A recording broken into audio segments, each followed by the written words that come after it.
All right, welcome everyone to today's Google Webmaster Central Office Hours Hangouts. My name is John Mueller. I'm a Webmaster Trends Analyst here at Google in Switzerland. And part of what we do are these Webmaster Office Hours Hangouts with webmasters and publishers and SEOs, all kinds of people who make websites. As always, a bunch of questions got submitted already. But if any of you want to get started with the first question or two, feel free to jump on in now. I have a couple of questions, if that's OK. All right, go for it. So the first one is the new mobile phone index, which has gone live. And in the best practices for the mobile phone index, it says that the content has to be the same on desktop as it is on mobile. And if it's not, then you need to update your mobile version so that they match.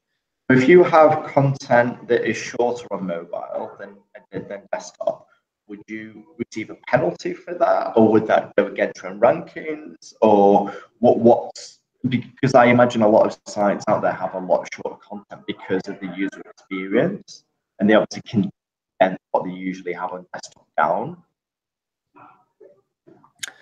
Yeah, so I don't know. I guess on the one hand, people internally, when I ask them this, they ask if it really is the case that you need to provide less content on mobile. Because I assume more and more as people use mobile as a primary device, they want the full experience. And if something is not necessary for the full experience, then why do you keep it on your desktop? So that's kind of just as an aside. But in general, there are two things that come into play here. On the one hand, when we switch sites over to the mobile-first index, we do check to see if the content is equivalent enough so that we feel from a content point of view, there wouldn't be any issues with ranking. So if we see that there are significant differences between the mobile and the desktop version, then probably we wouldn't switch that site over. If we did switch that site over, what would happen is we would only index the mobile content. So if there's anything on the desktop version that is critical for that site's ranking, and it's not on the mobile version, then we wouldn't index it, and we wouldn't be able to rank that site based on that content.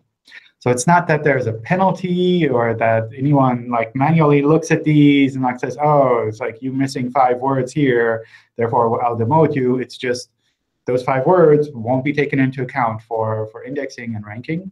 And in a lot of cases, if this is just additional kind of I don't know, filler content that you have on your pages, things like your terms of service or just general descriptive content that doesn't really matter so much for ranking at all, that's something that probably doesn't make a difference. If you have it there or not, if it's indexed or not, it doesn't really change that much. But I think kind of going back to the first one, I'd really think about whether it actually makes sense to reduce the amount of content or reduce functionality on mobile. Because as people use mobile as their primary device, they will want the full content. They'll want the full functionality. When you said you won't switch it over, you're saying that you will actually just show the desktop version instead of the mobile version then? When you said you wouldn't switch it over, is that what you mean? It's not so much showing the desktop or the mobile version. It's just the content that we use for indexing. So if you have separate mobile URLs, then we have the desktop URL and the mobile URL, and we know they belong together.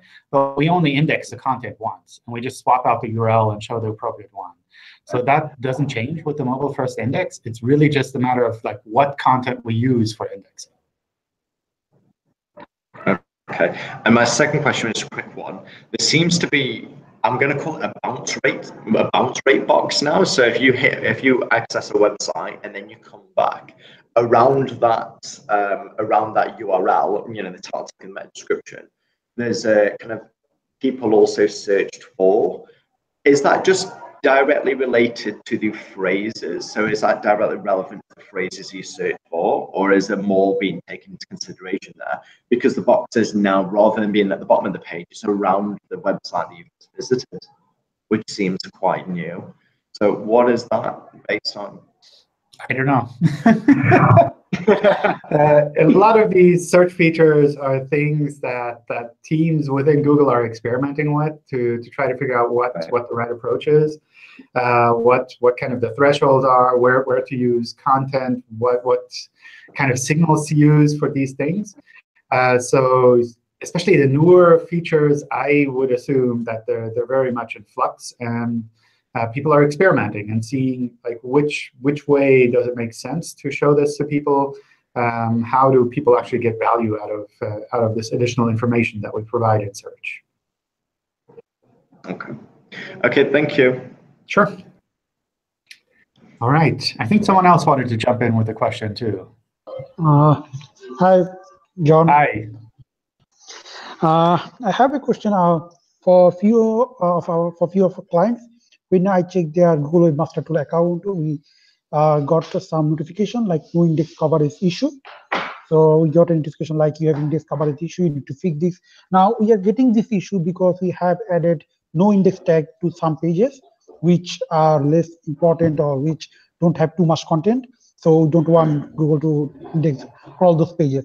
So is this bad for the website if we get this type of notification, or if we add no index tag to a page? If you're doing that on purpose and you know why they're there, that's perfect.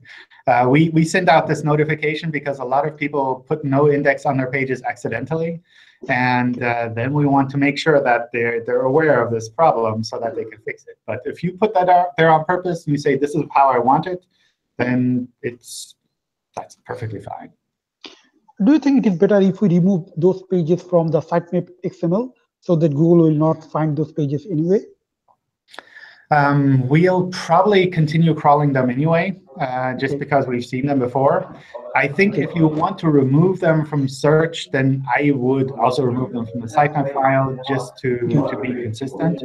But that's usually not. OK. Thanks, John. Sure. Hi, John. Hi. I have one question about Canonical. Now, if we have a product category page with URL address like example.com/product category with subpages, page 2, page 3, and more, the correct canonical should be example category, product category, or for every page we must same canonical. Page 2, page 3, what do you think? It depends on how you want them indexed. So if you don't want the other pages indexed, you can certainly set the canonical to the first one. But if there's something on those pages that you want to have indexed or that you want to have links follow to individual products, then I would not use the canonical tag there. Okay. If we have thousands of pages, it's better if we use canonical to the product category page, because we will lose all our crawl budget. I think for most sites, they don't have to worry about the crawl budget, especially if you're looking at a range of, I don't know, let me make up a number, like less than a couple 100,000 pages. We can crawl those pages just fine for the most part, unless you're on a really, really old server that's like barely able to make it through. But then you know that your server is old and slow anyway, so that's something you'd probably want to fix anyway. But otherwise, if you have a reasonable server and you have, I don't know, a couple 100,000 pages, I would not worry about crawl budget. Okay. And in another option, if we use for same page, like example, page 2, and canonical is for page 2, we will have a problem in Google Search Console for meta description and title tags. We must worry about them, or? No, that's perfectly fine. That, again, is kind of like a warning if you weren't aware of that. But if you know that this is how you have your website set up and you think that's OK, no problem with that. OK, John, thank you so much. Sure. All right. Let me run through some of the questions that were submitted. There are a whole bunch of them here, but we'll see how far we go. And as always, if you have questions or comments in between, feel free to jump on in. My client's developer duplicated content in a way that looks like cloaking. After that, the traffic just dropped critically. Is that something that would be bad? Should I just remove it? Will it return to normal? So I guess I don't really know like what exactly was implemented here. If you're saying it looks like cloaking, that sounds pretty bad. It sounds like something you'd want to fix anyway. It might also be that it's just the change in traffic could also just be unrelated to that. So it's really hard to say based on just the information here. What exactly was done on the website? How exactly could that be like cloaking? For example, if you serve Googlebot empty pages and users see a full page, that would be cloaking, and that would essentially result in us dropping all of the information from the index for that site. So it really kind of depends on what exactly happened there. My recommendation here would be to go to the Webmaster Help Forum and check with the folks there to look at your specific case, so that people can take a look there and say, this is technically OK, or this is not 100% great, but it's not bad enough that it would cause any issues from a technical point of view. And based on that information, you can kind of make a judgment call a little bit better on how urgently you need to fix this. If we have a site that was hit by the March 7th to 9th quality update, that's a legitimate site that's generating world-class quality content, getting lots of links, and it gets scraped. And now after the update, the other scraper sites are ranking before us. I guess kind of like what happened, what could we do to fix that? For the most part, I think that can be kind of tricky because a lot of the updates that we made are more around relevance, where we're trying to figure out which sites are relevant for certain queries and not so much a matter of quality overall. So that might be something where we just don't think your site is exactly relevant for those specific queries. It doesn't mean that it's a bad site. It's just not relevant for those specific queries. So that's something that I think just happens to a lot of sites over time, in that they might be really high quality content, but over time they're just not seen as being as relevant in the overall picture of the web. So I understand this is always a kind of a tricky situation as a site owner, because you want to figure out what you can do to kind of get back into the previous situation. And sometimes, especially when it comes to relevance, it's not the case that you did anything wrong that you need to change to get back. It's just like things have changed. So what I would recommend doing there is, on the one hand, trying to get feedback from your users to figure out like how they feel about your website, and to try to really get objective feedback on what you could be doing differently, or what you might want to target differently, or kind of set up differently. As always, with a lot of these kind of changes in traffic, I'd also still recommend kind of double-checking all of the technical details. So things like, are we able to crawl all of your content? Are we able to index the content properly? All of these things could potentially change depending on even small changes that you sometimes make on a website. So I'd really double-check those as well. John, do you have an example of that? Of which part?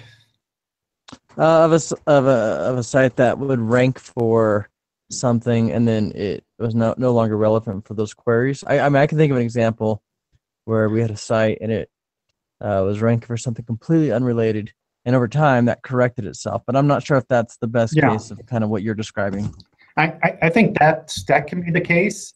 Where a site kind of accidentally ranks for some really popular keywords, and you get a lot of traffic from that, and you think, well, this is awesome. And at some point, our algorithms kind of figure it out, and they try to fix it. We also see this. So I don't know if this is related to like the March updates, but it's something that I've seen over time in the forums as well, where a site might rank for someone else's brand name, for example, because maybe they have a blog post about it, or maybe they have like a page like how to log into Gmail, and then suddenly it ranks for Gmail login. Which is kind of nice because you get a lot of traffic, I guess, and people probably click on your ads, and it's kind of worthwhile for you. But from an algorithmic point of view, from a quality point of view, your site is probably not what people are searching for. So that's something that our algorithms will probably try to figure out over time, like what would be the better result for a query like this, and that might be a change that would happen. So it's not that your site is worse or seen as being worse. It's just not as relevant for those particular keywords. And our algorithms change over time. And it's something where we try to reflect what the web is also looking for with regards to relevance. So these things can change even without any change on your website.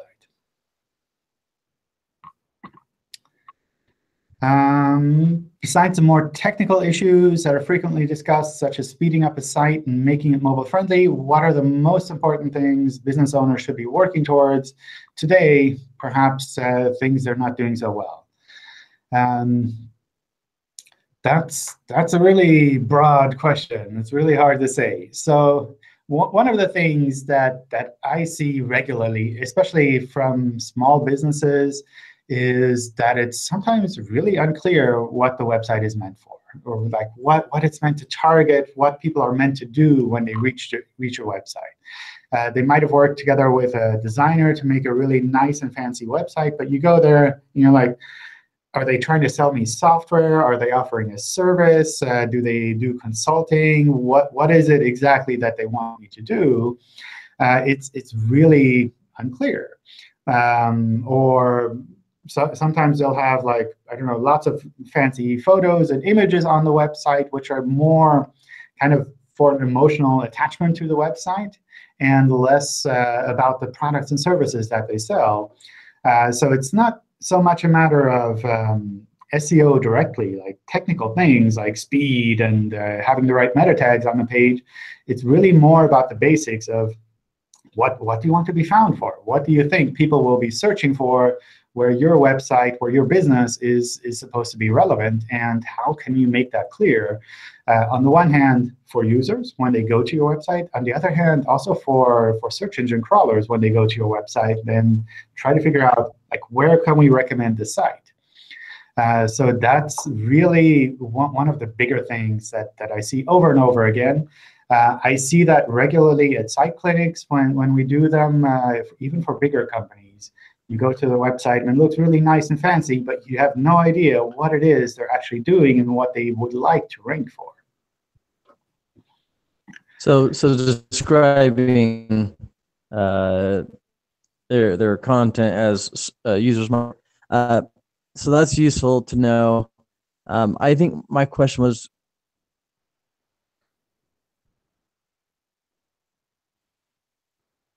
oops. I don't know what you call short-sighted view of things. I didn't get that last part. It's in your focus, sharing it. Sorry. Oh man, you have a really bad connection. It's really hard to hear you. If you're sorry.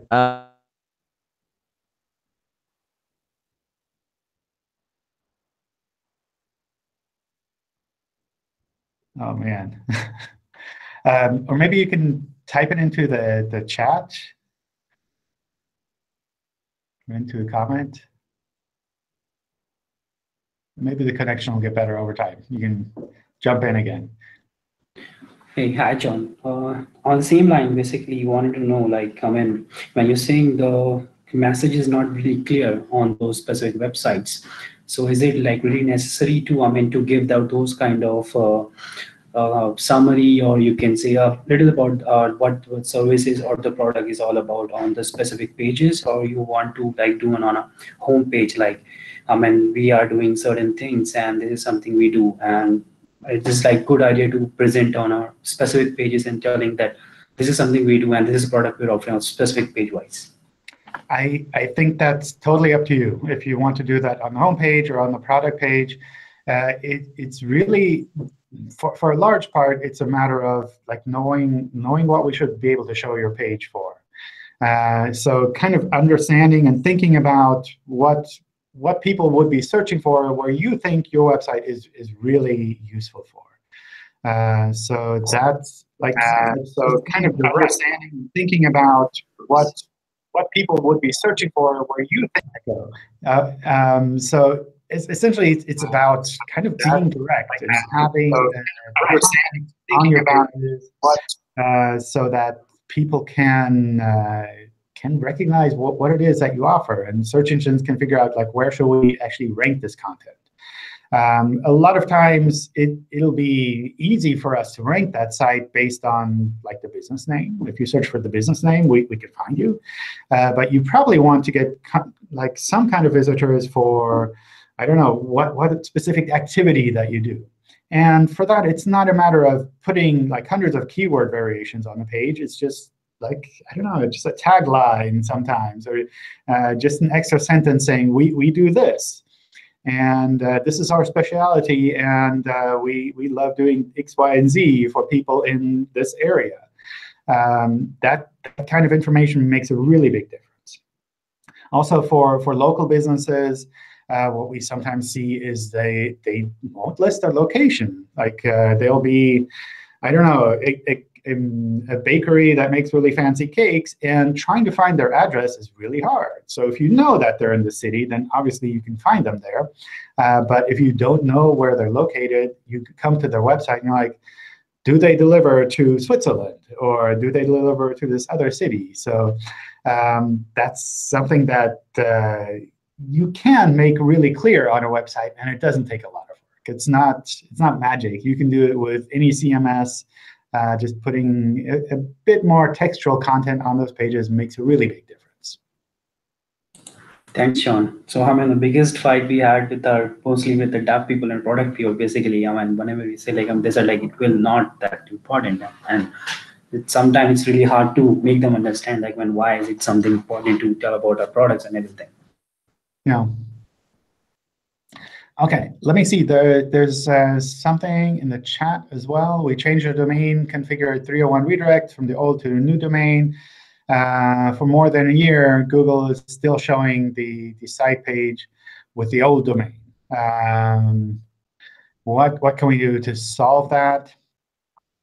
I think one thing that you might want to kind of watch out for is if you're explicitly looking for the old domain name, then probably we'll try to show it to you, even if we've seen the new one. So if you're looking for something general where your site should rank, then probably we should be showing the new one, especially if this redirect has been in place for a year now. But if you're explicitly looking for the old one, then we'll try to show you the old one, because we think this is probably what you're looking for, and we don't want to confuse you with a different domain name. So that's sometimes what throws people off, in that they think a redirect is not processed, but actually it is processed, and we're just trying to be extra friendly and give you the old domain because it looks like you're asking for it. So that might be something to double check. All right, in the new Search Console, there's error submitted, URL marked no index, and excluded by no index tag.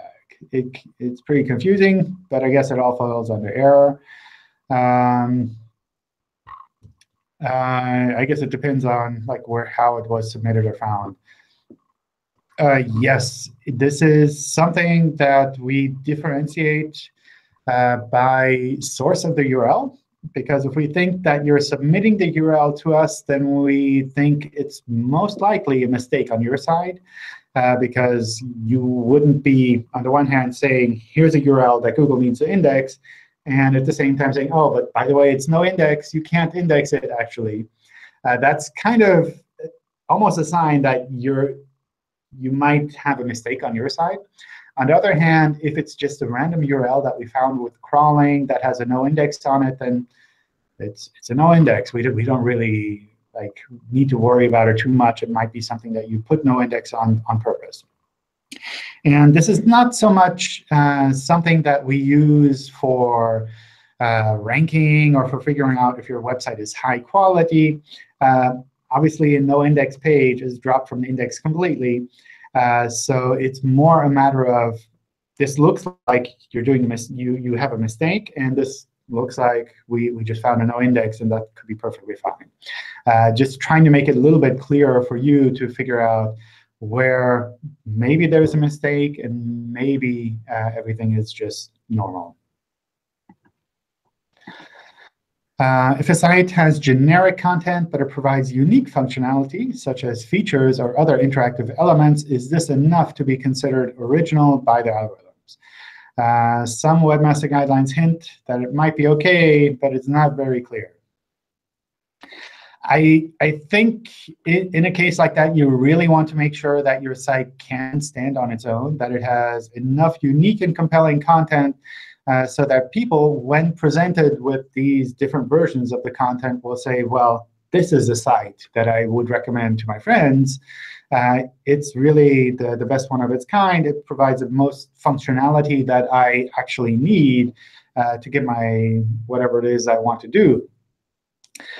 So that's kind of the level you should be aiming for. Instead of just saying, let me take an extreme case. You have a bunch of affiliate feeds that lead to a site, and you just offer a price comparison between two affiliate sites.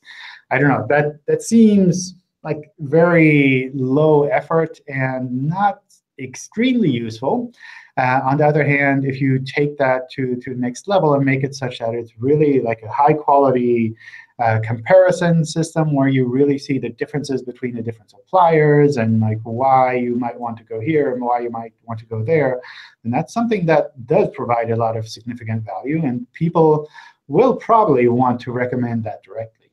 So that's kind of the level that I would aim for.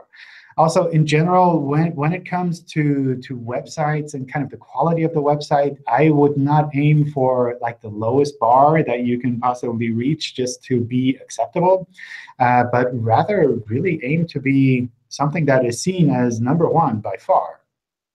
Because only if you're aiming for actually being #1 by far are you kind of in this situation where you don't have to worry about the individual quirks of the algorithm, because things kind of fluctuate a little bit anyway.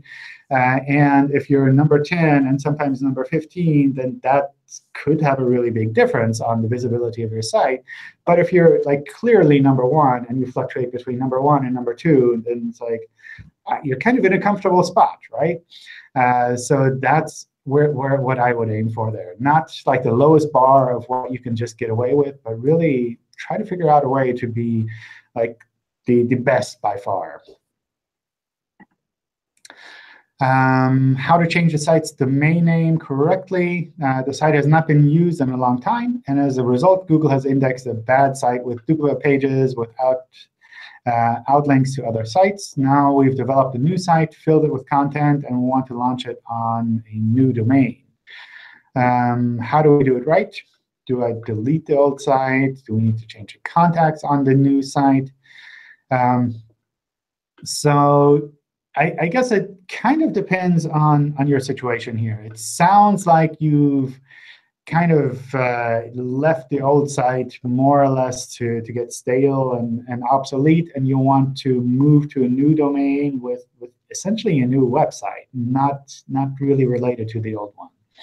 And if it's essentially a new website, then maybe it just makes sense to just set up the new website and leave the old one and remove it at some point. On the other hand, if it's kind of an additional variation of your old website that you're putting out, then I would just do a normal site move and really set up all of those signals, those redirects, everything that we have in our documentation to do a normal site move to your new domain name. In both of these cases, it's not going to be that it'll immediately jump up and be the best website in search. But over time, we should be able to process that and deal with that fairly well. Hello, John. I have a question. All right. one of our client, they are actually share trading brokers. So they have a website. So they provide both national and international share trading service. Now we suggest them to create two separate pages, one for the national share trading, another one for the international share trading. But they don't want to create page. They want to post blog post on this topic. So which one would be the better option? Creating a landing page or posting a content on blog? I think that's more a matter of like just general strategy that the site or the business wants to pursue. So from our point of view, both of these variations could show up in search and could be fairly visible. I think having blog posts is really useful way to bring content out there and to kind of be associated with the audience directly. Essentially, it's more a matter of like how you want to position your website and your business. So that's more up to you. Thank you. All right. Now we have a long question about single-page apps. We have a case in which we've been called to optimize a certain website with the following conditions. The site uses Angular.js, single-page application. So when a call is issued, kind of the framework is called, and then JavaScript pulls in the content. At the moment, it's a demo site with a no index tag. Our main question is appropriate use of caching mechanisms for bots. Our tests show that response time varies between 2 and 4 seconds. Would that be a problem? Let's see. Oh, OK. Oh, this is response time. So they're basically serving a static HTML version to crawlers. I don't see any problem with that. I think that's one way to deal with this. For a large part, we can render JavaScript-based pages fairly well. For really large websites with a lot of content, I realize sometimes it makes sense to pre-render them to kind of dynamically serve static HTML version to search engines, to social media services, whatever else needs to process content from a website. That sometimes makes it a little bit more predictable what kind of happens. And for search engines in particular, it probably makes it so that we're able to crawl a little bit faster and index the content a little bit faster. So if this is something that you can set up and that you feel comfortable maintaining in the sense that you can confirm that the pre-rendered version is really equivalent to the version that a user would see, then that's something that sounds like a reasonable approach. One thing to watch out for here, especially for search engines, is that most search engines have a desktop and a mobile type browser or user agent that they use. And if you're dynamically generating the pages for these, you need to make sure that you're serving the appropriate version to the appropriate device type. So don't just look for Googlebot user agent and then serve the desktop version of the page to Googlebot all the time, because when we crawl with our smartphone crawler, it'll also have Googlebot in the user agent name, but we'd like to see the mobile version of the page then. With regards to the delay, if this is a couple of seconds, that's generally OK. I would still try to find ways to improve this. So if you can do something fancier with caching to make it go even faster, that would be fantastic. Usually, the delay has more an effect on how much we can crawl on your website overall. So if we see that a page takes a long time to be served to Googlebot, then we assume that your server is kind of overloaded. And we generally kind of back off from crawling a little bit just to make sure that we don't cause any additional problems on your server for your normal users. So that's kind of where I would say, well, you want to serve these static pages as quickly as you can, so that search engines don't feel that they need to back off and like, oh, I'll just crawl a few hundred pages a day from this website because it's really slow, which is probably not what you'd like.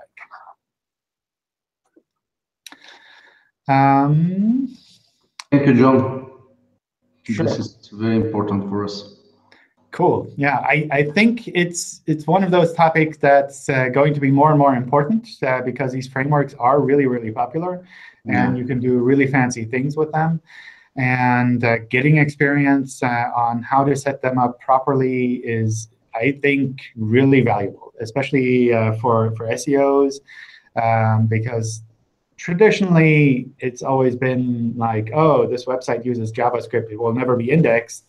And now you kind of have a new reality in the last couple of years that SEOs, for a large part, have been kind of slow in kind of recognizing. So getting started on this, I think, is fantastic. OK. John, where we can test the demo version? What I would use is the rich results test from Search Console, because what you have there is the ability to see the rendered DOM as well, so the rendered HTML. And that way you can double check to see that things like image tags are pulled in properly, the titles are working, all of that. OK, thank you. Thank you. Sure. Let's see. Question about bounce rates. I feel that Google has been focused more on user intent, and let's see. Does Google count the visitor bounce when ranking a site? I don't think Google would keep a site #1 if they have a high bounce rate. So what would it be? So we do look at a lot of signals, in particular when we evaluate algorithms. So if we have different algorithms that we're looking at, that we're trying out, then we track a whole bunch of user signals to see, are we getting it right? Sometimes we have to be careful with how we evaluate that, though, because there are things like kind of clickbaity titles where people click on and they always go there, but actually it's not really that great content. So this is the kind of thing that when we evaluate algorithms, we have to watch out for. On a per site level, on a per URL level, I think that's really, really hard and tricky. A lot of sites have kind of short form content, and that's perfectly fine. So if you have information that people can pick up on fairly quickly, I don't know, maybe you have a website for an event that's happening in the near future, and you just want to get the date and time and the location out there. If people can go to your page, get that information, and they're done, it's like, that's perfect. That's not something bad that we think we should hold sites back from. So with things like that in mind, it's not a metric that you can just blindly use and say, well, it has a high bounce rate, therefore it must be bad. Maybe it's particularly good because people are getting the information that they need fairly quickly. So I think this is one of those metrics that people focus on a little bit too much, and actually from a search point of view is not really what you think it is, or what you think it's doing. Does showing ads inside content, is that considered as poor quality by the Google algorithm, even though we properly label them and put them in a container so that people know that they're an ad? For the most part, ads are perfectly fine. There's the better ads standard, which I believe the Chrome team is working together with to try to recognize sites that are particularly problematic with regards to ads. But it sounds like that wouldn't be the case here. The other thing that comes to mind is that we want to be able to recognize or find the content above the fold for most sites. So if a user is landing on a product page or page for an individual piece of content on your website, and all they see on top are like a whole bunch of ads, then that's a really bad user experience. And that's something that our algorithms try to figure out. On the other hand, if the primary content is visible to users, if there's some ads on the page, that's perfectly fine. That's not something to worry about. We're seeing a ranking difference in mobile and desktop. Is this the mobile-first indexing effect? No, that would not be for mobile-first indexing. Mobile-first indexing is basically when we index the content with a mobile device. So in a case like that, that indexed content would be used for both desktop and mobile rankings. If you're seeing a difference in rankings for mobile and desktop, that's for the most part just the normal differences that there are between desktop and mobile search results. It's not a matter of the content being indexed differently. So indexing is basically collecting the information from the page and storing it on our side. And then the ranking side is taking that collected information and trying to find the right order in the search results for that site. So if you're seeing differences with ranking on desktop and mobile, that would not be from mobile-first indexing. At what period of time and to what percentage of users does Google start to have issues with A/B tests? There's some areas of the website where traffic is low, so it takes a bit longer to get a good sample set. Sometimes it takes 6 months to get a significant sample set. For the most part, that's OK. What we really need to have is that the content is equivalent during that time. So if you're doing an A/B test and you're tweaking things like colors and button placement and things like that, that for us is totally unproblematic. You can run those tests forever from our point of view. On the other hand, if you're doing an A/B test where one page has just a title and the other page has all of the textual content on it, then that would be a bit more tricky. That's also the kind of thing where if we index maybe the B version or the A version of a page, and suddenly we have vastly different content available for ranking. And that's something that you'd probably want to avoid as well. We have structured data for paywalls and planning, but not yet integrated. When will Google identify your pages as cloaking? Or how long is the transition period, if there is one? It sounds like you know what you need to do. So from that point of view, I kind of try to get this finished as quickly as possible. For the most part, we're aware that this is sometimes tricky to do, and we do kind of take that into account when we look at these things on our side. But I would really try to get this resolved as quickly as possible so that you don't have to worry about, will someone from the website team take a look at my site and think that I'm doing something bad, so that you're really on the safe side. I've seen some sites ranking even though 95% of their content is copied. Are those sites ranking due to a lot of backlinks? Should we focus on unique content or backlinks? So I think for the most part, the important part here is you should not be backlinks. So let me just mute you for a second. So I think the important part here is you should not be focusing on some random other spammy sites and saying, oh, I want to be just as bad as them. You should really aim to be significantly better and make sure that what you're providing is not just 94% copied if the others are 95% copied, but really that you're providing something significantly valuable and useful to the web, where our algorithms, when they look at your site, they're not like saying, oh, this is mostly bad, but look, there's this one little piece of thing or this small signal that says it's kind of OK. But rather, it should be the case that when our algorithms look at your site, they're saying, like, all of this stuff is fantastic. And maybe there are some things that they forgot or that they missed out. And I don't know, that happens. That's the kind of situation where our algorithms will try to rank that a lot better. Then if you're just trying to be just as bad as all of the others, then that's really a really bad strategy. So we see this a lot in the forums, as well, where like an affiliate site will come in and say, well, for this query, you're showing 9 other cheap affiliate sites that are just scraping the feeds that they're getting from the provider. Why don't you show my affiliate site as well, which is also scraping the feeds? If we're already showing 9 low-quality sites, then why would we need to show another low-quality site?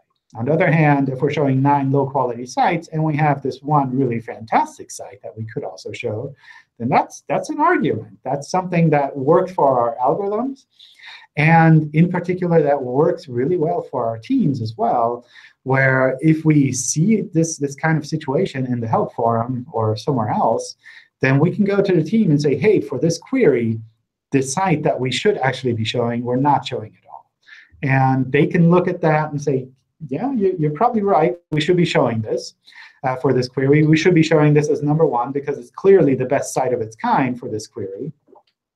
On the other hand, if we go to them and say, hey, there are 9 sites that are just doing the same thing, why can't this one guy here get a break and also be shown there? They're like, why do we need to add yet another low-quality site to the mix? It doesn't significantly improve things. There's no reason to do it. So that's kind of what I would aim for there. Not just to be kind of similar to everyone else, but really to be significantly. Let's see. According to the developer site, Google uses web rendering service based on Chrome 41.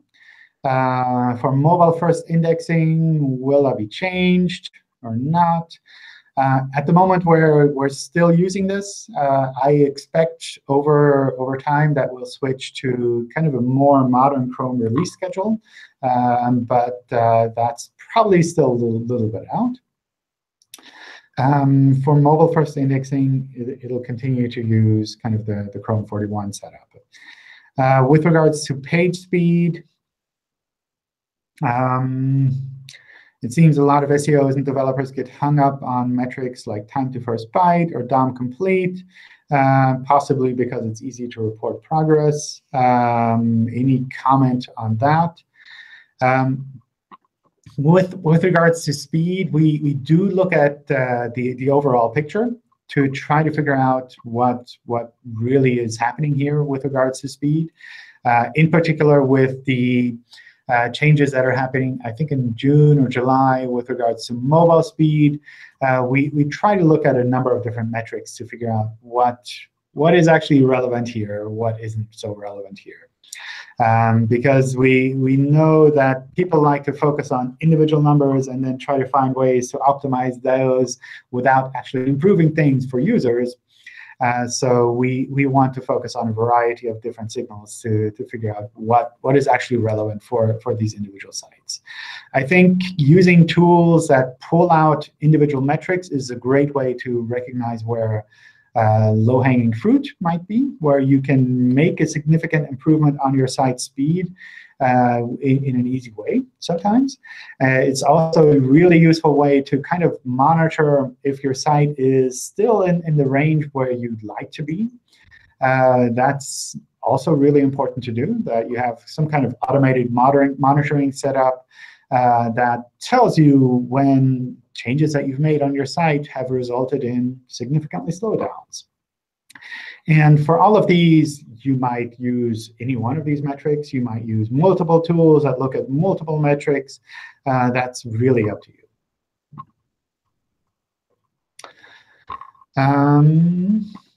Does HTTPS count as a ranking signal if the website has implemented HTTPS but is using an exploitable cipher?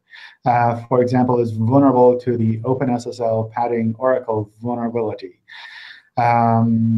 Yes. So if we can recognize that your site is using a modern HTTPS certificate and that works on a modern browser, then for the most part, we'll accept that, and we'll kind of use that as a signal that we should be indexing the HTTPS version of your pages. And once we index the HTTPS version of your page, then that's kind of what we look for there. And the ranking signal is not something where sites jump up to number 1 from number 10. It's really a more subtle signal that we use mostly as a tiebreaker in situations where all else might be kind of equal. So that's kind of there. With regards to exploitable setups on a server, at the moment, at least, we don't differentiate between the exact type of HTTPS setup. We don't differentiate between the exact certificate type that you have or the certificate validability period, anything like that. We just try to see if there's a valid HTTPS certificate or not.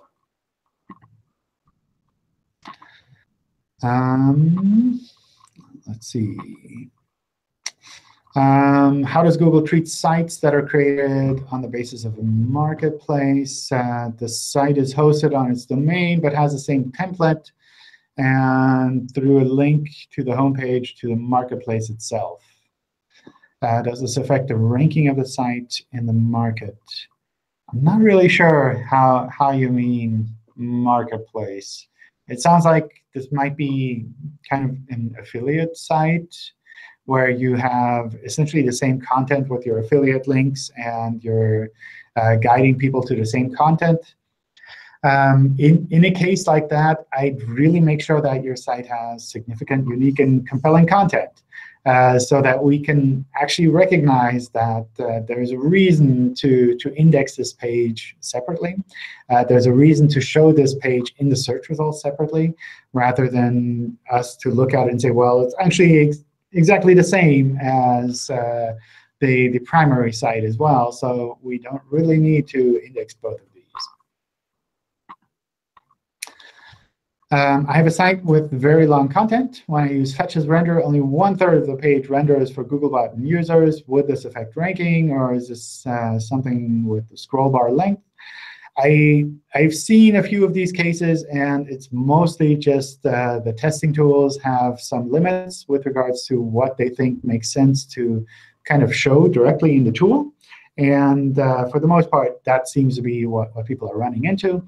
A simple way to double-check indexing is to just take a snippet of text that's only on the lower part of your page and just to search for that. And if your pages show up for that snippet of text, then obviously we can index the page that far. May business review markup star ratings be applied to all pages of a website? Structured data should be specific to the primary topic of the page. So if the primary topic of your page is something that people can review, for example, if you're selling a product and people can review that product, then sure, you can put that on all pages that have products like that. On the other hand, if the markup is specific to your website in general or specific to one product and not all of them, then that's something where putting the same structured data across your whole site would be wrong. So kind of depends on what you have there.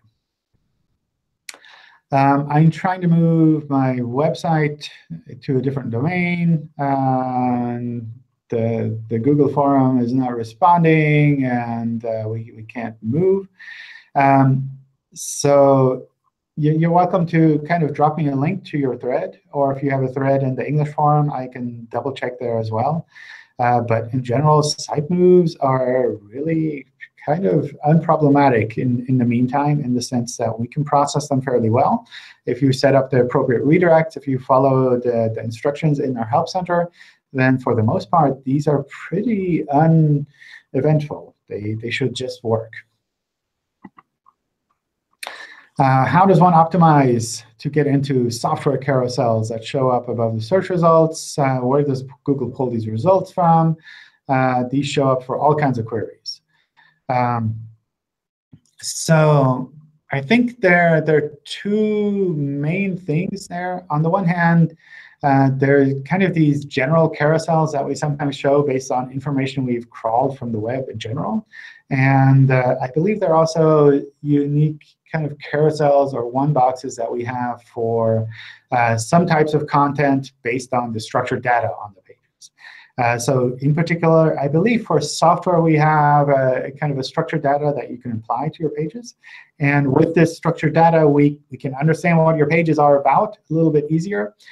We can recognize maybe images on the page a little bit easier, and we can show that content as matching into this kind of group of or category of content a little bit easier. So that's kind of what I would aim for there. Make sure that you have the right structured data so that everything kind of aligns there. All right. We're running low on time. What else can I help you all with? Hi, John. Hi.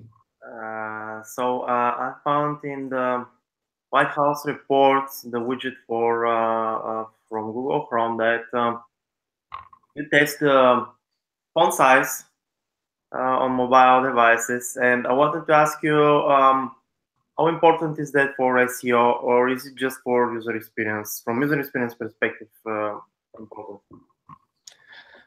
That's mostly for user experience. We do take that into account for mobile friendliness. So I don't know if the threshold is exactly the same as in Lighthouse. But with the mobile-friendly test, we do try to understand how much of a page has a small font size that can't be read. And if that's a lot, then we wouldn't treat that page as being mobile-friendly. I don't know if the thresholds are exactly the same with the Lighthouse test, though. The Lighthouse test is really more oriented for user experience. Is there any specific metric of the font sizes, something like a standard for all kind of mobile devices for the for the font size? I thought we had something documented for the mobile-friendly sites section in the developer docs, but I'm not 100% sure. Yeah, I double-checked the developer documentation for mobile-friendly sites. I believe we have something there. So you recommend me to go to the developer documents to check it. Okay. Yeah. Okay. Thank you. Thank you. Sure. Hello, John. Hi.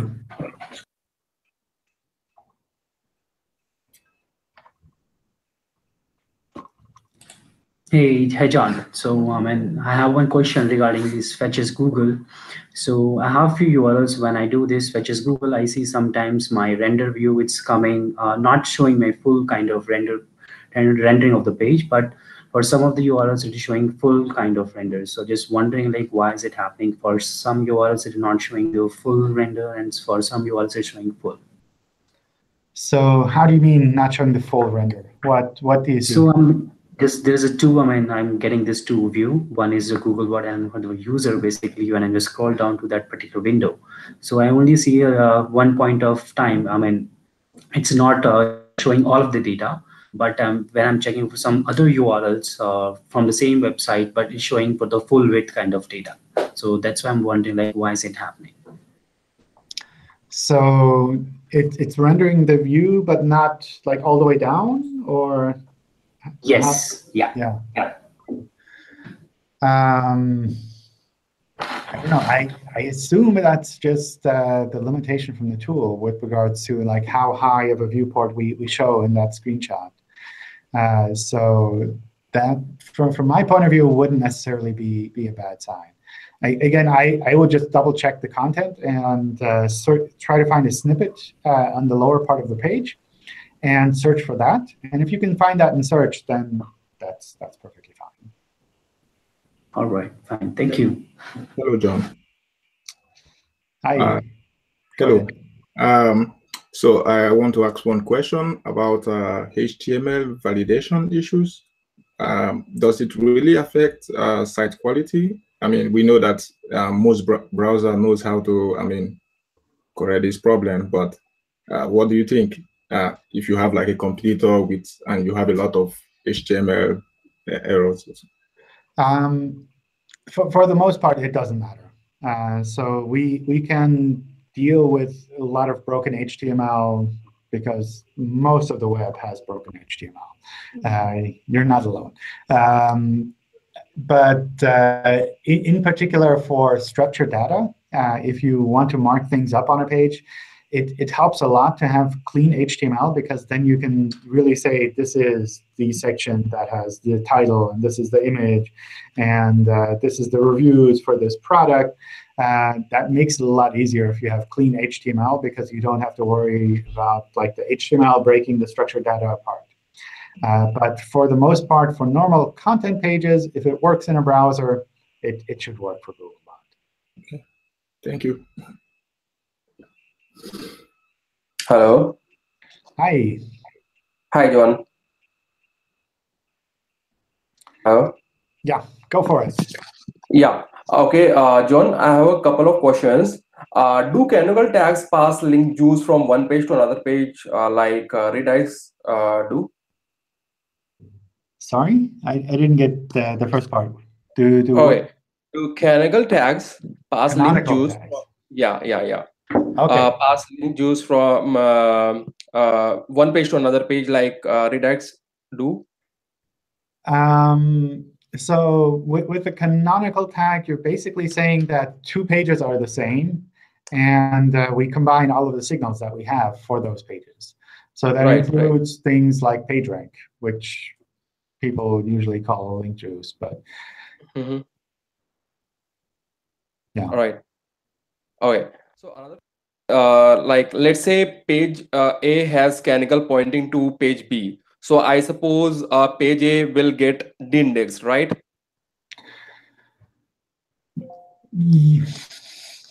Usually, but not always. So when we have this situation with multiple pages that have the same content, we use signals like the canonical tag, like redirects, like internal links, like sitemaps, to figure out which one of these, A or B, should be the one that we keep.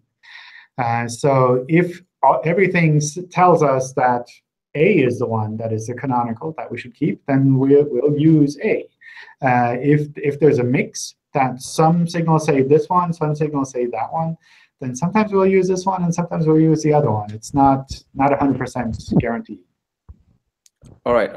Okay. The another one, if we are not able to see the caching of some of the competition, of the pages are not showing their caching. So what might be the reason for the same? That can be completely normal. That's something where our algorithms or our systems sometimes just don't have a cache page that we can link to directly, and that's completely normal. Okay, great. Thank you. John? All right, go for it. Is there value? Let's say you have a site and it's pure content, it's very sterile. Is there value in adding imagery just to make it kind of easier for the users to read, and assuming that adding the imagery is going to make them want to read the articles, if that makes sense? I think there's value in doing that from kind of the long-term point of view. It's not the case that we would have any kind of SEO signals saying there are images in this article, therefore it must be better. Obviously, if the images are things that you want to have indexed for image search, then by having them in the article, we can pick them up. But just by putting images into a textual article doesn't kind of make our algorithms think more of the page than without those images. Right. No, I understand. Thank you. All right. We're a bit over time. Let's take a break here. It's been great having you all here. Lots of cool questions and comments in between. Hope to see you all again in one of the future Hangouts. I'll set the next ones up probably later today. It's a bit tricky with the timing, but I'll figure something out. And again, wish you all a great weekend. Thanks for dropping by, and have a good day. Thanks for this 10 minutes more, John. Thank you. We appreciate it. Very welcome. Have a great weekend. Have a great Bye, everyone. Bye. Bye. Bye, John.